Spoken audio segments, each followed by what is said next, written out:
Now I press the button. Testing, testing, make sure the volume works, everything's on. Good. All right, hey guys, this is LovesBeer99. For those of you guys who don't know, my real name is Steven.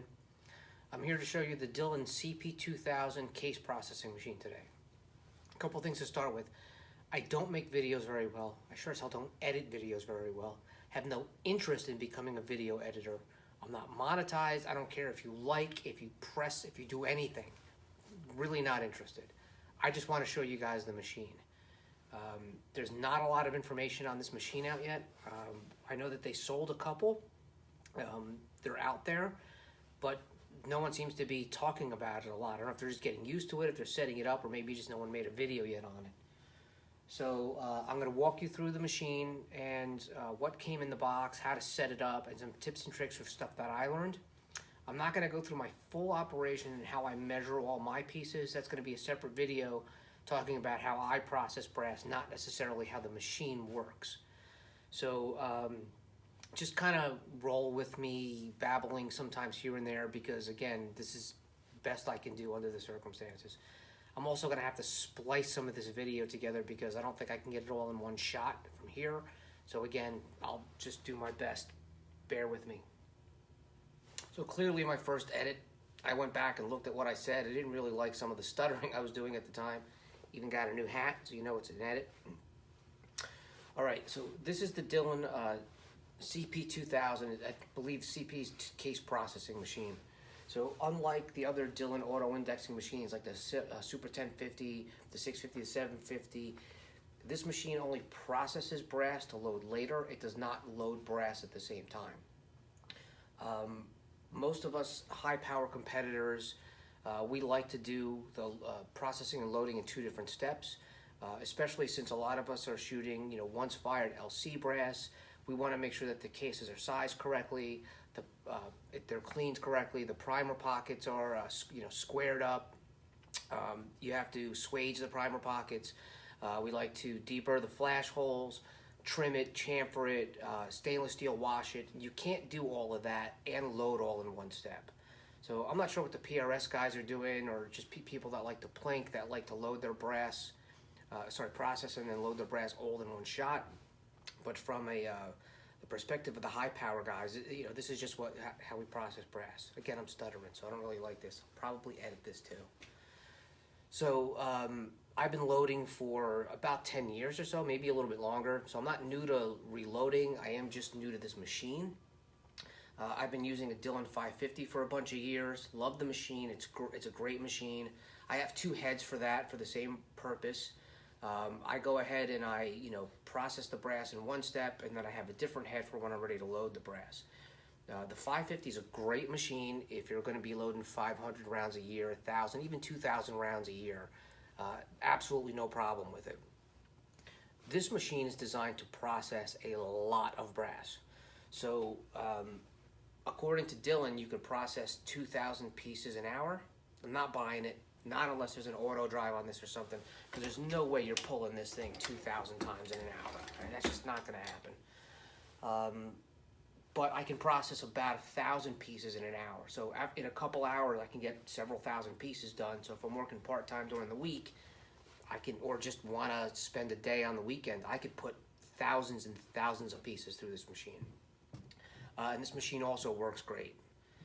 So, all right, back to the original film. I didn't do an unboxing video specifically because if you can't unbox this thing, don't buy it. You're just not ready for it. Go do something else somewhere else, or have someone like me process your brass for you, or do it individually. But there's no reason to have an unboxing of this machine. So let me start with this thing here. This came in the box. It's the case processing manual.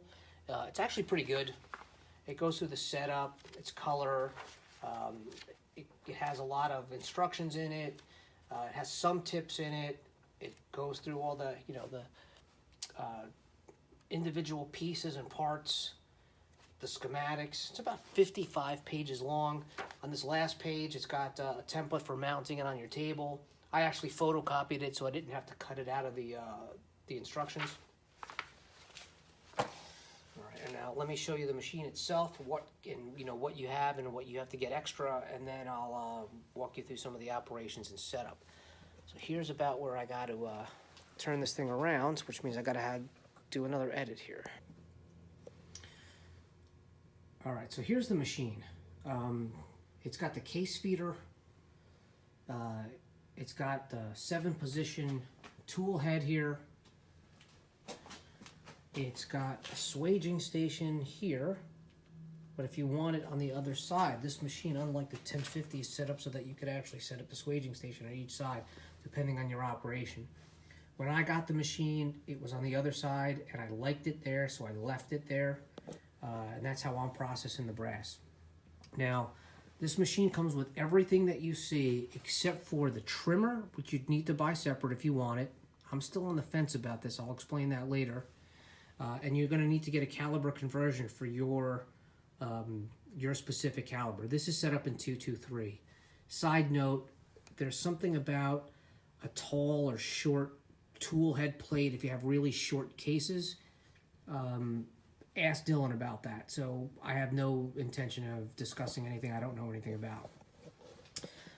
Dillon did have me buy a couple of extra parts when I bought this, and I wound up sending them back. They sent me a label to send them back. They weren't exactly sure if I needed it or not. They didn't know what was in the box. They said it's kind of new to them too. So, at least they paid for the shipping back, so I didn't have to pay for it. All right, so 7 stations across the top and the swaging stations. This machine works like the 1050 in the sense that when you operate the handle down, all the operations work on the downstroke. You don't ever have to push back and force it back to do anything. You just want to bring it back and make sure that everything snaps into the next location. The pin here fits into that hole, which basically helps you align the shells so that they're always in the correct positions under your dies.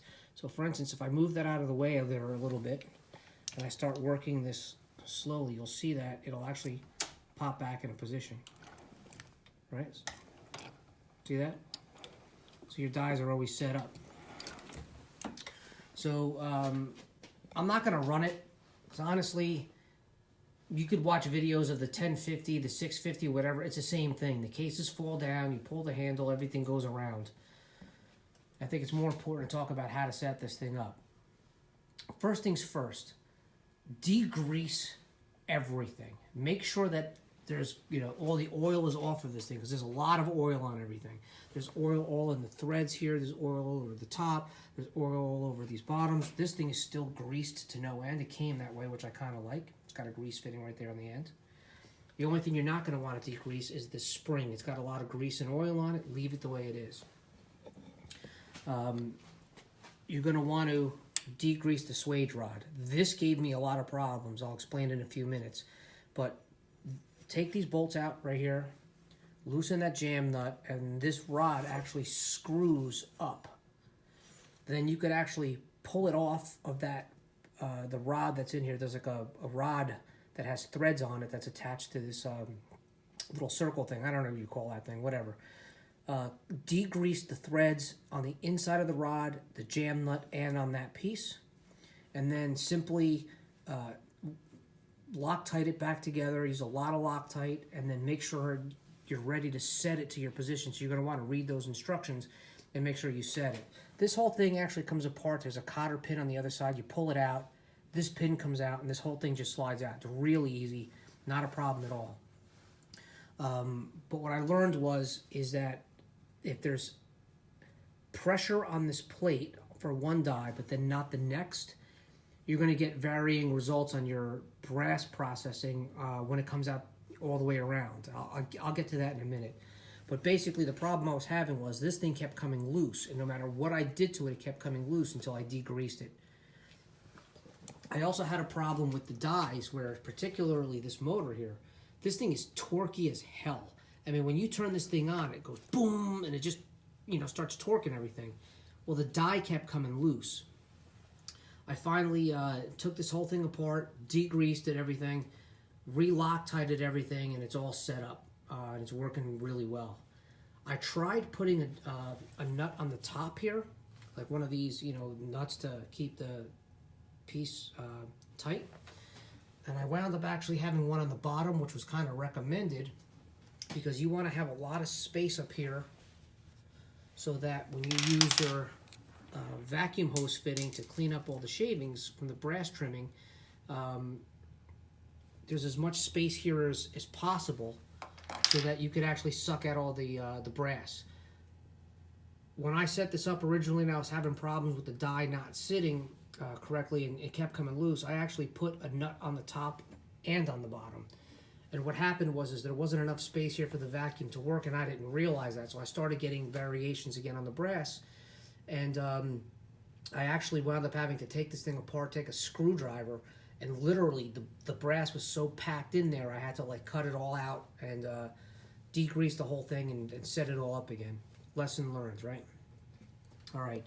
So I have this set up specifically so that the first station is going to be a decapper. So this is a universal decapper. It's a Lee. It's really strong. Used it for years. I'm very confident in this machine and in this die to pop open, you know, Lake City or anything else that has a crimped primer pocket in it. Second die is this is a Foster bench rest sizing die. Notice how it does not have the pin in it to decap or expand the neck. So what Dillon says is that this die over here that's attached to the trimmer is also a sizing die, and you don't want to expand the neck before it gets to that die, because what happens is that it won't size correctly.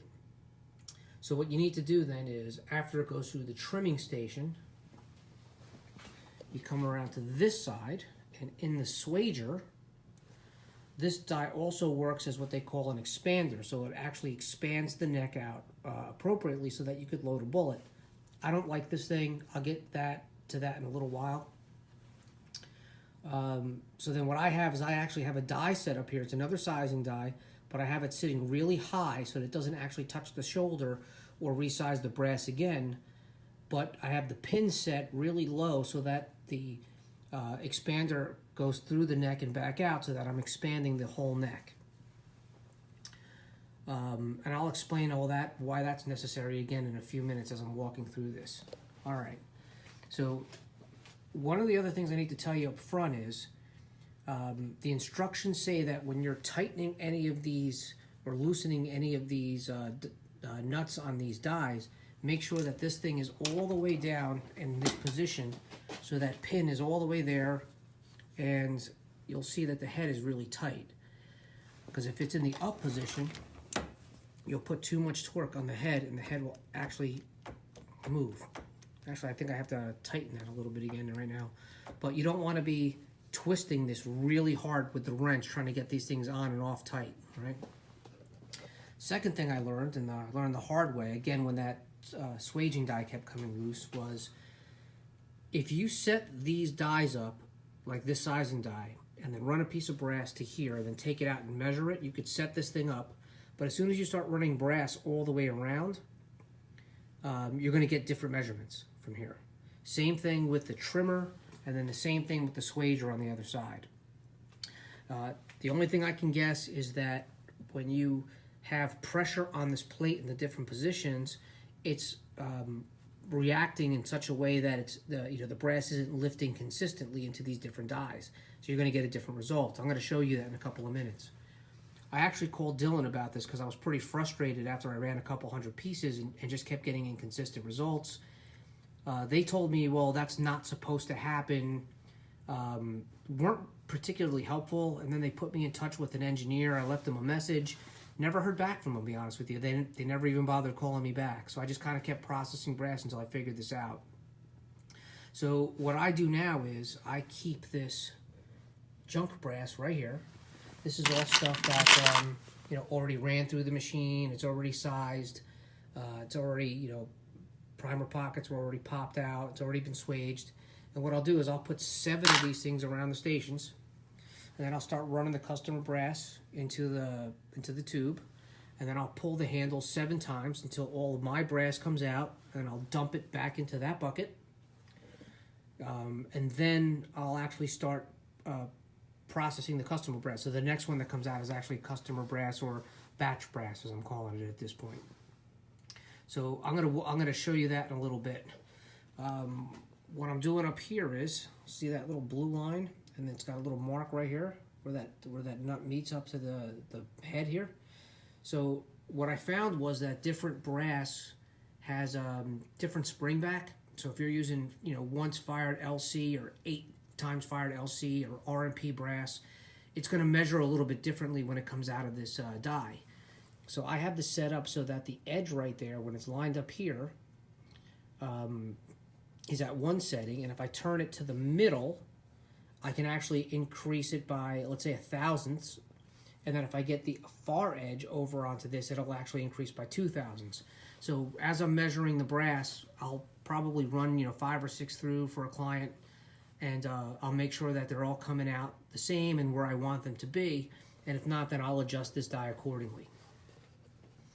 All right, so what else can I say about the machine? Degrease it, lots of Loctite, make sure the case head is in the down position when you're tightening it, and then make sure there's a shell in every position when you're doing your final sizing and setting up. And I'm gonna have to now edit this and show you what I mean. Let me turn this over and flip it around again.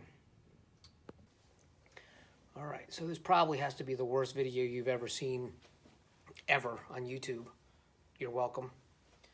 So a couple of things. Dillon has this vacuum piece that comes with the trimmer. And for the life of me, I can't figure out why they put it together like this. It doesn't fit anything. So you have these standard type tubes, right? Right, the one side fits in, and the other side fits into something else.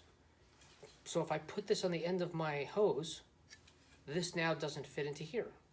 I can't figure out why Dillon would do that. It makes no sense to me. Everybody I saw on YouTube with a 1050 or a 650 wound up just putting a lot of duct tape, you know, around it like this or something. One guy I saw did what I did was, where's my vacuum piece? I actually took one that I had identical to this and cut it right here and made a sleeve so that it actually fits in and it fits tight enough that it stays. So that's kind of what I did, but it just doesn't make any sense to me why you would make something that purposely doesn't fit into a standard fitting that's universal. All right. Second thing was, when this unit's together like this, it doesn't sit flush at the bottom of the plate, because right here where the, let me see, we'll show you, where the head bolt is, see that thing? That black washer sticking up, it doesn't fit in there. So what I wound up doing also was, I took a Dremel tool with the sanding kit, and I actually cut a hole through here, just kind of like rounded it out. Then I put some tape over this side, and then a piece of tape on the inside.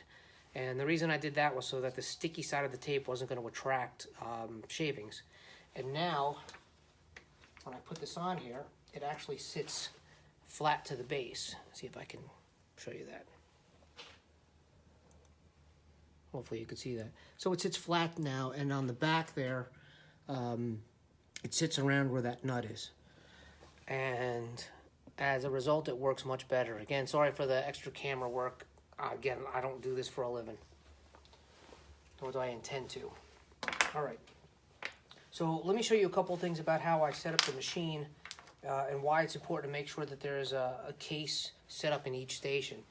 My recommendation to you, if you're setting this thing up for the first time, is put the Swager die in first. That one hasn't changed much over time compared to all the other ones that I had to adjust. Then I'm going to ask you to set up the deprimer, because you want to make sure your cases are deprimed when you're running them around, unless you're using a sizer and deprimer in one shot, and then it definitely has to be the next one. Then set up your sizer die. Make sure there's a case in this position where the Swager is while you're sizing and setting up this die, and then do the same for the trimmer die. All right, so I'm going to show you about the importance of having a shell in the different positions when you're setting up the unit. I'm going to take this LC brass right here, put it in my Mohs gauge,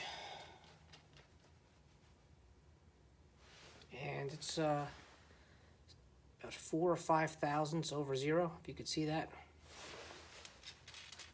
Okay. Without another shell in the unit anywhere on the side. Well, you know what? Let me deprime it first.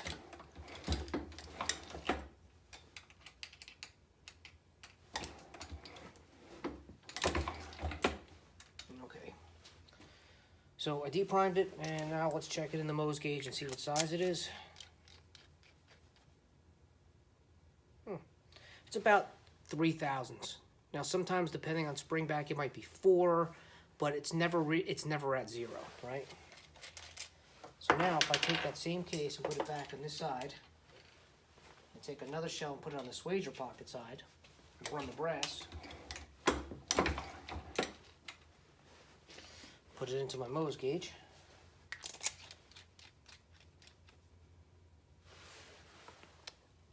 Now it's at 0 on the Mohs gauge. So that's the importance of making sure that you have a shell in every position. When I was originally setting this thing up, I was setting up this die, running the brass, pulling it out of here and checking it. Everything was fine. As soon as I started running it, I was getting mixed results. Same thing with the trimmer.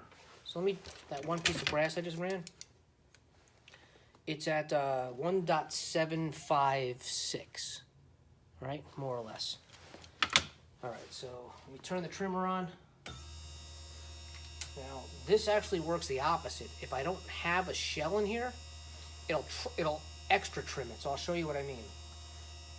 So I'm going to put one on each side where the sizer is, the swager is. I got one here where the case expander is, and then I have the one where the trimmer is, right? I don't have the vacuum on now, but it is what it is.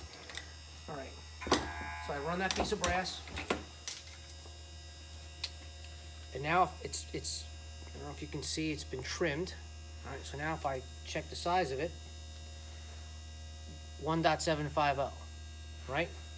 But if I take that same piece of brass and don't put anything in these shell casings and run it, I believe it's going to come out way shorter. Let's run it and check it now. Yeah, 1.745. You gotta see that right there. So again, you want to make sure you have a piece of brass in all the positions when you do your final settings. To kind of help with that, what I do is I keep this little bin right here of this junky brass. It's not really junky, but it's been loaded probably 6 or 7 times, so I'm not going to use it again. But I'll take a piece of my brass and I'll put it in each one of the stations. I'll start running brass through, pull the handle 6, 7 times, make sure all my brass comes out, dump it back in here, and now I know the brass that's coming out of the other end is the batch that I'm running. In that particular case, I start taking measurements at the end, right? I just want to make sure everything is good. Let me turn off this trimmer. All right, another edit, you can tell by the hat. What I want to go over with you is the importance of paying attention to how you're expanding the case necks using this machine. So as previously mentioned, my sizing die doesn't have a case neck expander or a pin in it, because when you get to the Dillon trimmer die, it's also a sizing die, and what it does is it sizes the neck and makes it really, really small. Let me show you what I mean. Turn on the trimmer.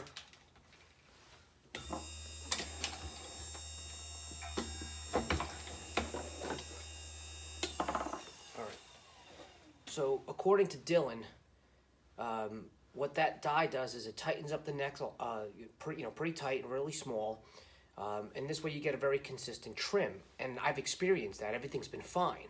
But what I found is that now if you take this piece of brass, let me see if I can move this over here to that tool. This is my tool to deburr the flash hole. I can't get this on now. Like, it won't fit in. Like, that's how tight the neck is. All right? All right, let me come back to here. All right. So what you have to do is you have to come over to the last station and do the neck expansion.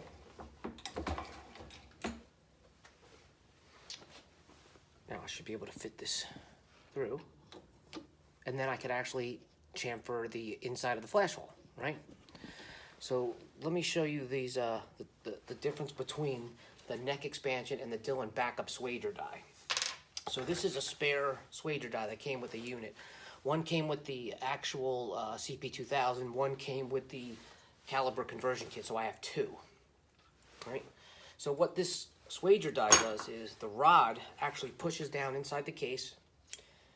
It puts pressure on the top so that when the swager comes from the bottom, you're not going to bend the plate from putting extra pressure on the plate. So you're getting pressure from the top and the bottom. So you need this die in that position. You can't get rid of it. But what this does here, I don't know if you can kind of see here, it's a little bit wider right in that one spot.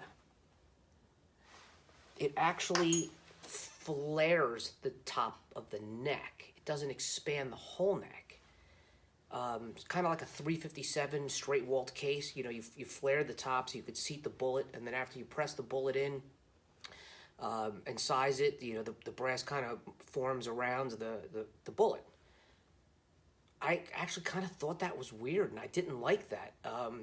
So for instance, it's only flaring the top, which means that the bottom and the rest of the neck is still really tight, and I got to put a bullet in that thing.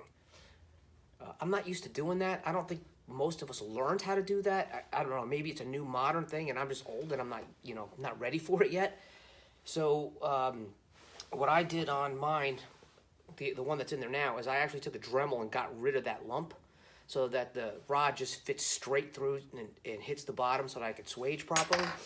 And then on this last position, I have a die, like I mentioned before, where it's set up just to expand the case neck. And the expander ball goes through the neck and all the way back out, so the entire neck is expanded.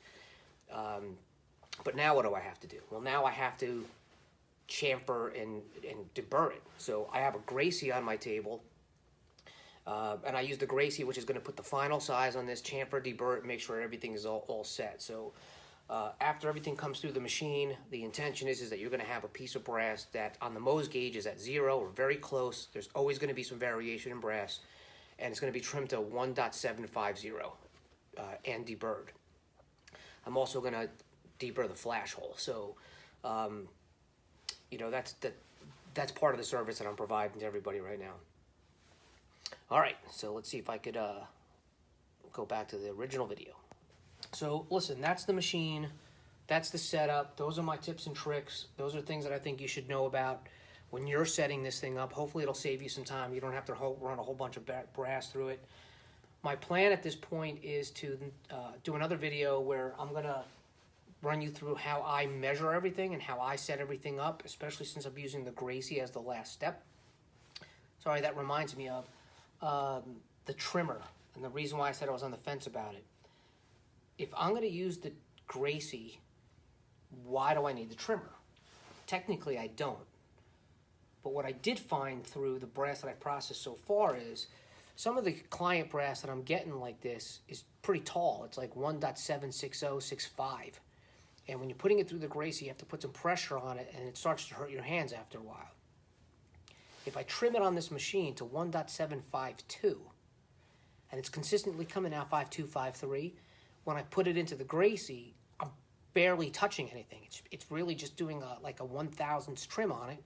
So I don't have to put a lot of pressure. It's real easy on the fingers. I could process a lot of brass doing that. Eventually, I'm going to mount the Gracie in an up position. You know, some notable people have provided me with that advice, but I'll get to it later. You know, right now I got to go fix my cement mixer because it's leaking. I tried to run some brass through it the other day for its stainless steel pins, and all the water leaked out before it was done. So I got to go find out how to fix that tomorrow, and then I'm ready to start running some more brass. So, you know, sorry, this goes on the other side to collect the brass. Okay, so that's the machine. I'm Loves Beer 99. If you stuck with this, great. Hopefully you got something out of it. Again, sorry I'm not great at editing videos. I don't care if you like this or don't. No interest at all. And I'll see you on the next video. Enjoy.